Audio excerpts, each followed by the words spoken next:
Hello everyone, कहिए कैसे हैं आप। आज हम 10th क्लास के सब्जेक्ट साइंस के अर्धवार्षिक परीक्षा हाफ ईयरली असेसमेंट टेस्ट के आंसर की देंगे आपको, यानी कि इसको पूरा सोल्व करके दिखाएंगे। तो चलिए शुरू करते हैं अपने video. Section A objective type question यहाँ पर है, एक मार्क्स के जो क्वेश्चन थे आप इसमें स्क्रीनशॉट लेते जाइएगा। आंसर को मैंने यहाँ पर टिक कर रखा है। फर्स्ट का इसमें ऑप्शन आएगा डी, क्योंकि तीनों के तीनों हमारे जो कथन हैं वो बिल्कुल सही हैं, तीनों स्टेटमेंट करेक्ट हैं। तो इसमें आपका last option none of these सही आएगा। सेकंड, आप क्वेश्चन पढ़ लीजिए। रेड कलर का जो सिग्नल होता है डेंजरस साइन, इसका आंसर बी सही होगा, क्योंकि ये स्मोक और फॉग से सबसे कम स्कैटर्ड होता है, धुएं और कोहरे में सबसे कम परिकिरणित होता है। क्वेश्चन नंबर 3, XYZ को पहचानना है इसको बैलेंस करते टाइम, तो इसके लिए ऑप्शन बी सही रहेगा। ये इक्वेशन यहाँ पर शो हो रही है। क्वेश्चन नंबर 4, कायिक प्रवर्धन द्वारा नए पौधों का निर्माण होता है, तो इसके लिए ऑप्शन डी सही रहेगा, तना, जड़ और पत्तियों द्वारा। क्वेश्चन नंबर 5, पत्ती की कोशिकाओं में प्रकाश संश्लेषण डैश में होता है, फिल इन द ब्लैंक्स है ये। तो इसके अंदर राइट आंसर होता है क्लोरोप्लास्ट। क्लोरोप्लास्ट एक टाइप का प्लास्टिड होता है, तो आप इसमें से प्लास्टिड या क्लोरोप्लास्ट कोई भी लिख सकते हैं। अगर हरी पत्ती दे रखा हो तो क्लोरोप्लास्ट, और कोई भी पेड़ की पत्ती है तो उसमें प्लास्टिड ही सही रहेगा। क्वेश्चन नंबर 6, वसा और तेल युक्त खाद्य पदार्थों के ऑक्सीकरण द्वारा उत्पन्न अप्रिय गंध और स्वाद को डैश कहते हैं। तो इसका आंसर आएगा रैंसिडिटी, यानी विकृत गंधिता। The condition produced by aerial condition of fats and oils in the foods marked by unpleasant smell and taste is called rancidity, यानी विकृत गंधिता। क्वेश्चन नंबर 7, मस्तिष्क का कौन सा भाग शरीर की स्थिति और संतुलन का अनुरक्षण करता है? राइट आंसर इज अनुमस्तिष्क। क्वेश्चन नंबर 8, मानव नेत्र में पुतली का कार्य लिखिए। जब प्रकाश आँख में प्रवेश करता है तो अधिकांश अपवर्तन पुतली की सतह पर होता है। पुतली प्रकाश को आँखों में प्रवेश करने की अनुमति देता है। अपने आकार को कम करके प्रकाश को ज़्यादा मात्रा में जाने से रोककर लेंस की सुरक्षा करता है, और धीमे प्रकाश में यह अपने आकार को फैलाकर सही देखने में हमारी मदद करता है। क्वेश्चन नंबर 9, यदि किसी दर्पण द्वारा सभी स्थितियों के लिए बनने वाला प्रतिबिंब सदैव आभासी एवं छोटा होता है तो दर्पण का प्रकार बताइए। अपने उत्तर के समर्थन में किसी भी स्थिति के लिए किरण आरेख बनाइए। हमारी जो इमेज बनती है वो वर्चुअल होती है और इरेक्ट होती है, तो इसके लिए हमारा उत्तल दर्पण ही होता है। अवतल में यह 5 स्थितियों में वास्तविक होता है और 6ठी स्थिति में आभासी बनता है, तो इसका राइट आंसर होगा उत्तल दर्पण। डायग्राम आप देख लीजिए कि इसका रे डायग्राम कैसे बनेगा। मैंने दूसरा ले रखा है कि जब ऑब्जेक्ट मिरर के सामने हो, in front of the mirror हो। आप इसको देख लीजिए। क्वेश्चन नंबर 10, दो तंत्रिका कोशिकाओं के मध्य अंतर्गठन में क्या होता है?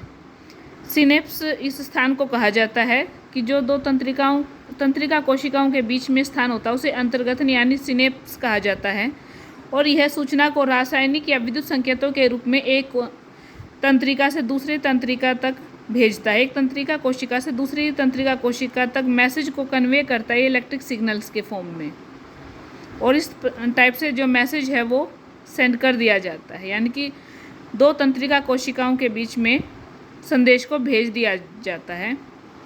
क्वेश्चन नंबर 11, टूटी हुई हड्डियों को जोड़ने के लिए डॉक्टर द्वारा सफ़ेद रंग के पाउडर का उपयोग किया जाता है। पाउडर का रासायनिक नाम और सूत्र हमें लिखना है, और जब इसको पानी के साथ मिलाया जाता तो कठोर ठोस प्रदान करता है ये पदार्थ, तो इसके रासायनिक और संतुलित समीकरण हमें लिखनी है।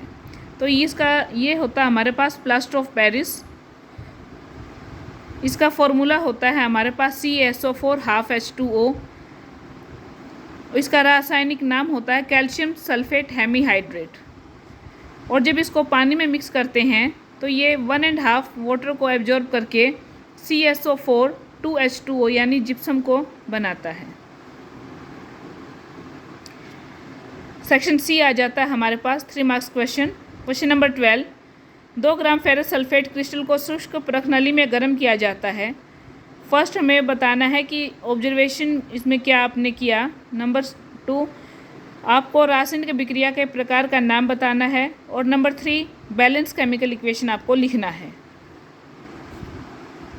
इसका राइट आंसर हमारे पास मिलेगा FeSO4 क्रिस्टल जो होते हैं, यानी कि फेरस सल्फेट क्रिस्टल, ये हल्के हरे रंग के होते हैं और इनका फॉर्मूला जो होता है वो है FeSO4 7H2O, क्योंकि इसमें 7 पानी के अणु होते हैं। गर्म करने पर यह अपने सभी अणुओं को खो देता है। और FeSO4 सफ़ेद रंग का बनाता है, इसमें कोई पानी का अणु नहीं होता, इसलिए इसे निर्जल फेरस सल्फेट कहा जाता है।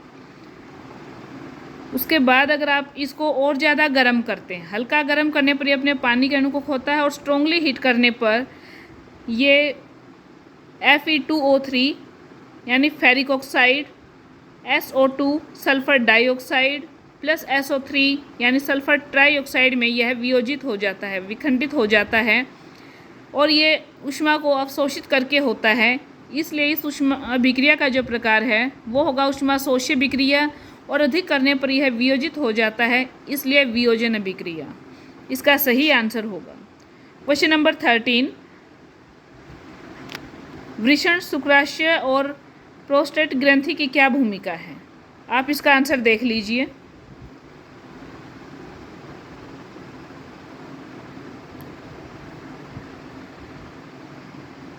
स्क्रीनशॉट ले लीजिएगा इसको। क्वेश्चन नंबर 14, आपको दर्पणों के नाम बताने हैं कि वाहनों के अग्रदीप में यानी कि हेडलाइट्स में कौन से मिरर का यूज होता है। तो राइट आंसर अवतल दर्पण यानी कि कनकेव मिरर, और साइड मिरर के तौर पर उत्तल दर्पण यानी कॉन्वेक्स मिरर।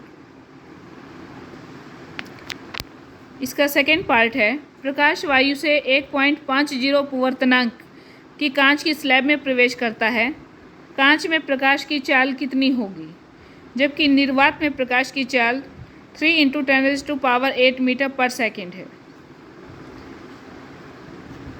इंग्लिश में भी देख लीजिएगा आप।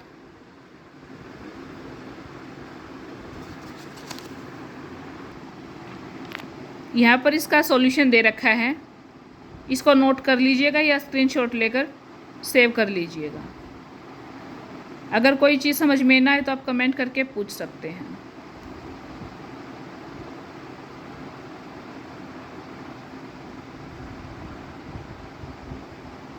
उम्मीद है आपको ये समझ में आ गया होगा।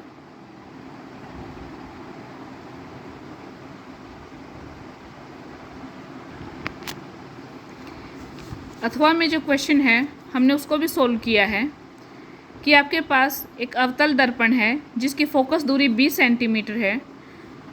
वस्तु को जिसकी लंबाई या ऊंचाई 4 सेंटीमीटर है दर्पण से कितनी दूरी पर रखा जाए कि जो प्रतिबिंब है वो दर्पण से 30 सेंटीमीटर की दूरी पर बने। तो इसके लिए मैंने इसको सोल्व किया है, एक रे डायग्राम भी बनाया है जिसमें कार्टेशियन साइन कन्वेंशन का यूज करके हमने F, U और V को साइन दिया है, क्योंकि यह है आपतित किरण के विपरीत दिशा में है और सारी दूरी हम P यानी ध्रुव से मापते हैं। तो इसमें वस्तु की दूरी भी माइनस में आएगी, प्रतिबिंब की दूरी भी -V होगा, फोकस दूरी -F होगा। दर्पण सूत्र से इसको हम हल करेंगे तो ये हमारे पास आ जाएगा कि वस्तु को दर्पण से 60 सेंटीमीटर के डिस्टेंस पर रखें। माइनस जो साइन आया है इसके लिए वो कार्टेशियन साइन कन्वेंशन के अकॉर्डिंग ही आया है, क्योंकि जो वस्तु की जो दूरी हुई दर्पण से वो आपतित किरण के विपरीत दिशा में मापी गई है। इसको एक बार देख लीजिए आप। इसका जो सेकेंड पार्ट है, किरण आरेख की सहायता से कांच की स्लैब द्वारा प्रकाश के अपवर्तन की व्याख्या कीजिए और अपवर्तन के नियमों का भी उल्लेख कीजिए। इसके लिए आप डायग्राम को देख लीजिए। ABCD कांच की स्लैब है, P1 P2 यहाँ पर आपतित किरण है जो CD पर L बिंदु पर फॉल करती है। यहाँ पर हमने एक अभिलंब को ड्रॉ किया है नॉर्मल के साथ, जिस हमारी इंसिडेंट रे ने जो एंगल बनाया है उसको I से डिनोट किया है। आप इसको देख लीजिए। अपवर्तन के नियम मैंने बता दिए यहाँ पर। बस ध्यान इसमें इतना रखना है कि जब आपतित किरण विरल माध्यम से सघन माध्यम में प्रवेश करती है तो वह अभिलंब की तरफ मुड़ जाती है, और जब सघन माध्यम से यह विरल माध्यम में आएगी तो अभिलंब से दूर हट जाएगी।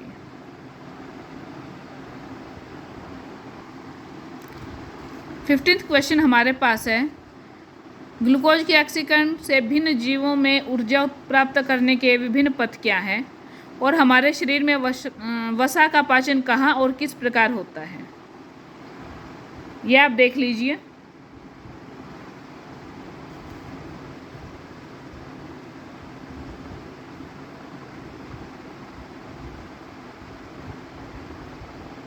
ग्लूकोज का पाचन के 3 यहाँ पर मोड हैं, ऑक्सीजन की उपस्थिति में, ऑक्सीजन की कमी में और ऑक्सीजन की अनुपस्थिति में।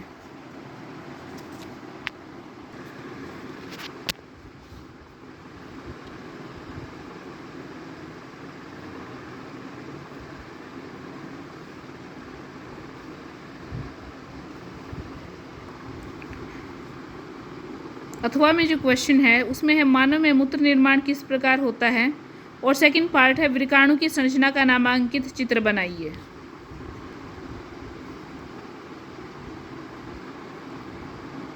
इसको आप देख लीजिए या स्क्रीनशॉट ले लीजिए या नोट कर लीजिए।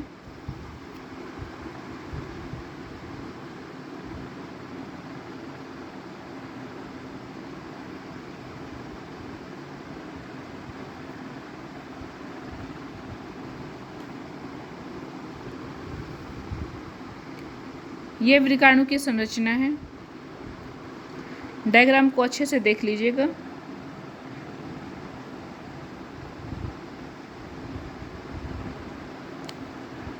उम्मीद है आपको इससे काफ़ी हेल्प मिलेगी।